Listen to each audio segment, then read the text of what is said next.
ఈరోజు మనము మారు మనసు పొందిన వ్యక్తి, రక్షణ పొందిన వ్యక్తి పడిపోయే అవకాశం ఉందా లేదా? భ్రష్టత్వం పొందుకునే అవకాశం ఉందా లేదా? చాలా మంది అడిగే క్వశ్చన్ ఏంటంటే, అన్న నేను మారు మనసు పొందానన్నా, రక్షణ పొందానన్నా, బాప్తిసం తీసుకున్నా, తీసుకున్న తర్వాత దేవుడు నన్ను దీవిస్తాడు కదా, ఆశీర్వదిస్తాడు కదా, మాదిరికరంగా ఉంచుతాడు కదా? ఎస్, ఉంచుతాడు. అయితే రెండో కోణం ఉంది. ఏంటో రెండో కోణము? దేవుడి చిత్తానుసారంగా బ్రతకపోతే నువ్వు ఆయన కుమారుడు కుమార్తె అయినప్పటికీ భయంకరమైన భ్రష్టత్వంగా వెళ్ళిపోతావు.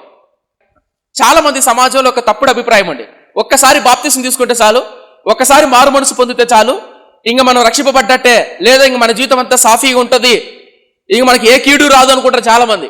అనుకున్నాను లేరా? ఒక అబ్బాయి నాకు వైజాగ్ నుంచి ఫోన్ చేశాడు, సివిల్ ఇంజనీర్. ఈ వర్క్లో ఇన్స్పెక్షన్ చేస్తా అంటారు చూసా, ఇన్స్పెక్టర్ అనమాట. ఒక మాట చెప్పాలంటే వర్క్ ఎలా జరుగుతుందని ఇన్స్పెక్షన్ చేస్తా ఉంటాడు. ఆయన ఫోన్ చేశాడు. ఫోన్ చేసి, అన్న మారు మనసు పొందాను, రక్షణ పొందాను. మారు మనసు రక్షణ పొందిన తర్వాత పడిపోతామా? ఒక మాట అన్నాడు, నా చేతుల్లో ఉన్నటువంటి గొర్రెలు ఎవరు దొంగలింపలేడు అని యేసుక్రీస్తు అంటాడు యోహాను సువార్తలో.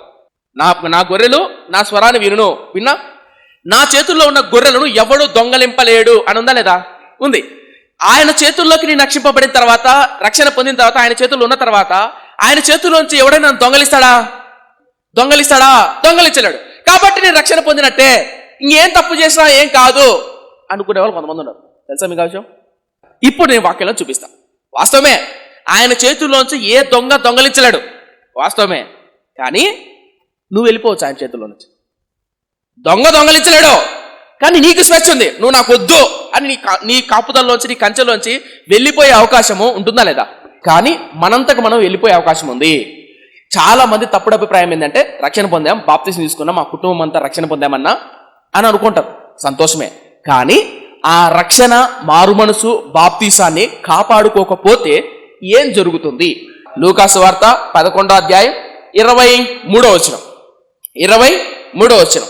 నా పక్షమున ఉండని వాడు నాకు విరోధి, నాతో సమకూర్చని వాడు చెదరగొట్టువాడు. ఇప్పుడు 24వ వచనం చాలా ఇంపార్టెంట్. అపవిత్రాత్మ ఒక మనిషిని వదిలిపోయిన తర్వాత అది విశ్రాంతి వెతుకుచు నీరు లేని చోట్ల తిరుగుచుండును. విశ్రాంతి దొరకనందున నేను విడచి వచ్చిన నా ఇంటికి తిరిగి వెళ్ళుననుకొని వచ్చి ఆ ఇల్లు ఊడ్చి అమర్చి ఉండుట చూచి వెళ్ళి తనకంటే చెడ్డమైన మరీ 7 ఆత్మలను వెంట పెట్టుకుని వచ్చును. అవి అందులో ప్రవేశించి అక్కడనే కాపురమును.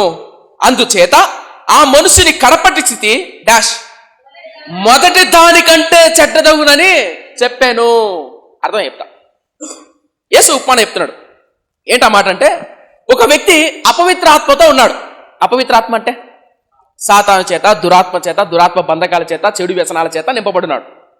మీరు అనుకోవచ్చు, అపవిత్ర ఆత్మ అంటేనా దయ్యం చేత ఊగిపోయి ఇలా ఊగుతూ కంట్రోల్ లేకుండా, బట్టలు లేకుండా, అదే అపవిత్ర ఆత్మ అని మీలో కొంతమంది అనుకుంటారు. వాస్తవానికి అపవిత్ర ఆత్మ అంటే జారత్వము, వ్యభిచారము, కాముకత్వము, దురాభిమానము, అలవాట్లు, ఇవన్నీ అపవిత్ర ఆత్మ కిందిగా వస్తాయి. అబద్ధాలు చెప్పద్దని అంటారేమో.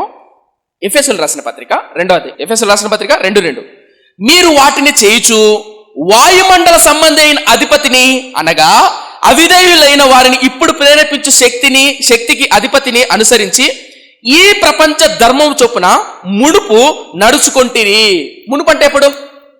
ముందు దేవుణ్ణి నమ్ముకోక ముందు, మారు మనసు పొందక ముందు ఎవరిని అనుసరించి నడిచామన్నావా? అంధకార సంబంధమైన, దురాత్మ సంబంధమైన అధికారిని అనుసరించామంట. ఎప్పుడు? ముందు మారు మనసు పొందకు. అంటే ఇప్పుడు అపవిత్రాత్మ, అది మంచాత్మ, అపవిత్రాత్మ, దురాత్మ, మంచాత్మ, దురాత్మ. ఎప్పుడు? ఒకప్పుడు మారు మనసు పొందక ముందు తాగుతున్నప్పుడు, తిరుగుతున్నప్పుడు, వ్యభిచారం చేస్తున్నప్పుడు, మోసం చేస్తున్నప్పుడు, తిరుగుతున్నప్పుడు, మనస్సాక్షి లేకుండా ఇష్టం వచ్చినట్టు మన శరీరాన్ని, మన అవయవాలు పాడు చేస్తున్నామంటే దానికి కారణం ఏంటి? అపవిత్రాత్మ, దురాత్మ చేత బంధింపబడి ఆ అధికారం చేత నడుస్తున్నామా? ఎలా చెప్పగలుగుతావు? ఎఫెసీయులకు రాసిన పత్రిక 2:2 ఉందా? ఇప్పుడు 3 చూడండి ఏమంటాడు. వారితో కలిసి, వారంటే ఎవరు? వారితో దురాత్మ సమూహంతో, 2వ వచనం ఉందే, ఆ 2వ వచనం ఉన్నటువంటి దురాత్మ సమూహంతో కలిసి మనమందరము శరీరము యొక్కయు మనసు యొక్కయు కోరికలను నెరవేర్చుకొనుచు మన శరీర ఆశలను అనుసరించి మునుపు ప్రవర్తించుచు కడమ వారి వల్లే స్వభావ సిద్ధముగా దైవోగ్రతకు పాత్రులమై ఉంటిమి. తలపై శరీరము యొక్కయు మనసు యొక్కయు, ఈ శరీరము ఈ మనసు ఆలోచనను బట్టి ప్రవర్తించామంట. ఎప్పుడు? ఒకప్పుడు. కాదా? నిజం కదా? నిజమే కదా? నిజం. తాగాలనిపించి తాగుతాం, తిరగాలనిపించి తిరుగుతాం, చూడాలనిపించి చూస్తాం, ఏం చేయాలనిపిస్తే, ఎలా మాట్లాడాలనిపిస్తే అలా మాట్లాడతాం. దేవుణ్ణి మారు మనసు పొందకముందు ఇదంతా ఎలా జరిగింది? వారితో కలిసి అనింది. వారంటే ఎవరు? చాలా జాగ్రత్త అండి, అర్థమవుతుందా? ఈ అపవిత్ర ఆత్మతో కూడినటువంటి దురలవాట్లు శరీరం యొక్క, మనసు యొక్క కోరికలను బట్టి, ఇచ్చలను బట్టి మృగంలాగా మనిషి మనం ప్రవర్తిస్తుంటే మీకు ఎప్పుడైనా ఇలా అనిపించిందా? మారు మనసు పొందిన తర్వాత, నేనైతే 2016లో 15లో మారు మనసు పొందినప్పుడు నా గతాన్ని తలుచుకొని నేను ఇంత పశువున, మృగాన్న అని మీకు అనిపించింది ఎప్పుడన్నా? మీ గతాన్ని బట్టి, మీ పనులను బట్టి, మీ అలవాట్లను బట్టి, మీ కోరికలను బట్టి, మీ ఇష్టాలను బట్టి, మీ చూపును బట్టి ఎప్పుడన్నా అనిపించిందా? భయంకరమైనటువంటి వ్యక్తిని నేను, మృగాన్ని అని అనిపిస్తుంది మారు మనసు పొందిన తర్వాత. పొందకముందు ఈ మనసు యొక్క, శరీరం యొక్క ఇష్టానుసారంగా ప్రవర్తించాం కదా. ప్రవర్తించామా? ఎవరితో కలిసి ప్రవర్తించాం? వారితో కలిసి అనుందా లేదా? 3వ వచనంలో వారంటే ఎవరిడా? దురాత్మ సమూహంతో కలిసి మునుపు ప్రవర్తించితిమా. ఇప్పుడు నా ప్రశ్న, మారు మనసు పొందక మునుపు మనలో దురాత్మ సమూహంతో కలిసి అధికారం చొప్పున, శరీరం యొక్క, మనసు యొక్క చొప్పున నడుచుకున్నామా? Right, super. ఇప్పుడు ఆ దురాత్మ సమూహంతో మారు మనసు పొందుకోకుండా, రక్షణ పొందుకోకుండా, బాప్తిసం పొందకుండా అలా ప్రవర్తిస్తున్నప్పుడు దేవుడు కనికరించి మనకు రక్షణ ఇచ్చాడు, మారు మనసు ఇచ్చాడు, బాప్తిసం పొందుకున్నాం. ఇప్పుడు మారు మనసు, రక్షణ పొందుకున్న తర్వాత ఈ అపవిత్ర ఆత్మ చొప్పున మనం నడుస్తామా? నడవం. అయ్యో తప్పు చేశానే పశ్చాత్తాపడదాం. శరీరం అనుసారం నడుస్తామా? నడవం. అంతెందుకు, ఇప్పుడు ఏదైనా ఇల్లు కొన్నా, ఒక స్థలం కొన్నా, ఒక వ్యాపారం చేస్తున్నా, పెళ్లి చేస్తున్నా, ఏదైనా చేస్తున్నా, పాస్టర్ గారికి ఫోన్ చేస్తారు, ప్రార్థన చేస్తారు. ఏమని? మనం ఇలా చేయొచ్చా, మనం ఇలా ఉండొచ్చా, ఇలా చెయ్యొచ్చా అని అడుగుతారు.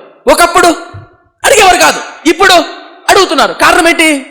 ఇప్పుడు మన మనసులో ఒక భయం, మన లోపల దేవుడు ఉన్నాడు, మన రక్షణ పొందాం, మనం ఎలా పడితే అలా బతకూడదు అని ఉందా? ఎందుకు ఇప్పుడు అలా అనిపిస్తుందంటే, ఒకప్పుడు దురాత్మ సమూహం చేత నడిపించబడుతుంది, ఇప్పుడు దేవుని ఆత్మ చేత నడిపించబడుతున్నాం. రైట్? ఇప్పుడు నా ప్రశ్న, ఇప్పుడు ఆ పేజీ తీయండి, లూకాసు వార్త 11వ అధ్యాయం 24వ వచనం. అపవిత్ర ఆత్మ ఒక మనిషిని వదిలిపోయిన తర్వాత, రైట్, ఇప్పుడు తలపైకి. అపవిత్ర ఆత్మ ఒక మనిషిని ఎప్పుడు వదిలిపోతుంది? ఇందా చెప్పా, మారు మనసు పొందక ముందు మన దురాత్మ సమూహంతో నడిచేవాళ్ళం. మారు మనసు పొందక ముందు బాప్తిజం, మారు మనసు బాప్తిజం పొందిన తర్వాత ఏ ఆత్మతో నడుస్తున్నాం? పరిశుద్ధాత్మతో, దేవుని ఆత్మ నడుస్తున్నాం. ఎగ్జాక్ట్లీ. ఇప్పుడు మారు మనసు పొందక ముందు అపవిత్రాత్మ వెళ్ళిపోయిందా? వెళ్ళిపోయిన తర్వాత అందులో ఏముండాలి? పరిశుద్ధాత్మ ఉండాలి, దేవుని ఆత్మ ఉండాలి, దేవుని వాక్యం ఉండాలి, దేవుడి సన్నిధి ఉండాలి. ఉండాలా వద్దా? ఉండాలి. ఇప్పుడు అపవిత్రాత్మ వెళ్ళిపోయిన తర్వాత, ఇప్పుడు చూడండి 24వ వచనం. అపవిత్రాత్మ ఒక మనిషిని వదిలిపోయిన తర్వాత అది విశ్రాంతి వెతుకుచు నీరు లేని చోట్ల తిరుగుచుండును.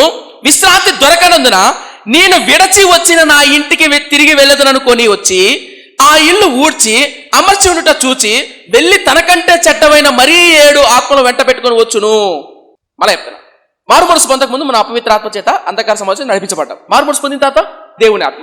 అయితే మారు మనసు పొందిన తర్వాత దేవుని ఆత్మతో గనక, దేవుని వాక్యంతో గనక నింపుకోకపోతే, దేవుని ఆత్మతో నడిపించకపోతే, ఆ మనసు, ఆ హృదయం ఖాళీగా ఉంటే గనక ఈ అపవిత్రాత్మ మళ్ళీ ఏం చేస్తుందంట? చుట్టూ తిరిగి మళ్ళీ ఆడికొస్తుందంట, మళ్ళీ ఆడికొస్తుందంట. ఆడికంటే ఎవరికి? మారు మనసు పొందినటువంటి వ్యక్తిలోనికి వస్తుంది రాదా? వచ్చి ఏం చేస్తుందంట? మరీ చెడ్డమైన 7 దయ్యములు తీసుకొని వచ్చి అందులో కాపురా. 7 అంటే సంపూర్ణంగా నేను ఎంత పాడు చేయాలో అంత పాడు చేయాలి. ఆ చివరి వచ్చిన చూడండి ఏమంటుందో, 26 చివరి లైన్. ఆ మనిషిని కడపటి స్థితి మొదటి దానికంటే చెడ్డదని చెప్పాను. ఇప్పుడు తలపైకి. ఆ వ్యక్తి ఎలా తయారవుతాడంట? మొదటి స్థితి కంటే తర్వాత స్థితి దారుణంగా తయారవుతుంది. ఎప్పుడు? మారు మనసు పొందిన తర్వాత ఆ వ్యక్తి దేవుని ఆత్మకు, దేవుని వాక్యానికి గనక తావు ఇవ్వకపోతే మరలా అలవాట్ల వచ్చే అవకాశం ఉంటుందా లేదా? ఉంటాయి. మరలా పాపానికి బానిస అయ్యే అవకాశం ఉంటుందా లేదా? ఉంటుంది. మళ్ళా జారత్వానికి, త్రాగుడుకు, వ్యభిచారానికి, తిరుగుబోతుతనానికి, చెడు వ్యసనాలకు, కుటుంబాల్లో గొడవలకు, అవమానాలకు, అనుమానాలకు, అక్రమ సంబంధాలకు వచ్చే అవకాశం ఉంటుందా? ఉండదా? ఉంటుంది. ఉండకోకుండా అంటే అందులో వాక్యం ఉండాలి, అందులో దేవుని ఆత్మ ఉండాలి. అందుకనే ప్రతి ఆదివారము మందిరానికి వచ్చినప్పుడు, మందిరంలో వాక్యం ఎత్తబడుతున్నప్పుడు ఆ వాక్యం మీ హృదయంలో ఉంటుంది. మారు మనసు పొంది రక్షణ పొందిన వ్యక్తి ఖాళీగా ఉంటే, మళ్ళీ చెప్తున్నా, మారు మనసు, రక్షణ, బాప్తిసం పొందిన వ్యక్తి మందిరం రాకుండా, ప్రార్థన చేయకుండా, వాక్యం ధ్యానం చేయకుండా, ఆత్మతో నింపబడకోకుండా ఉంటే అతని స్థితి ఏమవుతుంది చెప్పండి? మొదటి స్థితి కంటే దారుణంగా తయారవుతుంది. యవనస్తులు పడరా, మధ్య వయసులు పడరా, వృద్ధులు పడరా, పడతారు. మారు మనసు పొందిన నువ్వు నీ హృదయంలో ఉండాలి, దేవుని వాక్యం ఉండాలి, దేవుని ఆత్మ ఉండాలి.